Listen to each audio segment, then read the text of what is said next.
The Prime Minister's net zero deadline delays yesterday were highly encouraging, but there's one sector where green regulations have been strangling activity, and that's in the housing sector. If people don't have places to live, society ultimately cannot function. It's one of the central jobs of government to ensure that there is a sufficient housing stock. Young people are finding it so difficult to buy homes, and if they don't, they will not become stakeholders in our society.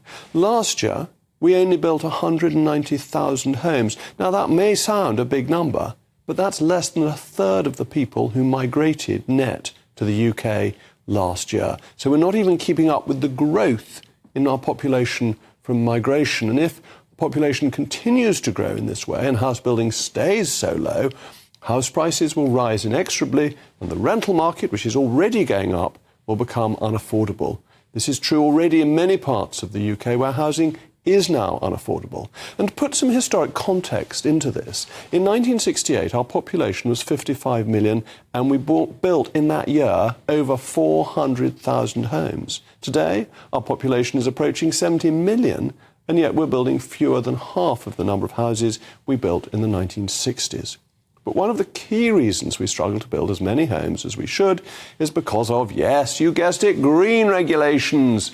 Last week, Labour peers blocked a government amendment that would have removed what is known as nutrient neutrality. Nutrient neutrality is a regulation forced on us when we were members of the EU by the European Court of Justice.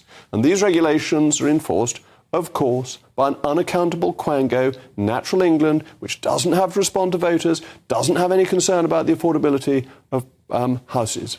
Now, the House of Lords has come out with an excellent report which suggests that 40,000 homes a year are blocked because of this regulation. But existing developments contribute less than 5% of phosphate and nitrates in our rivers. The majority of these nutrients come from farming. But we've seen in the Netherlands that there's clearly no democratic mandate for enforcing nutrient policies on farmers.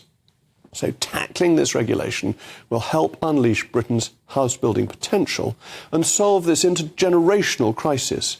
And surely it should be the next chapter of the Prime Minister's intelligent net zero agenda.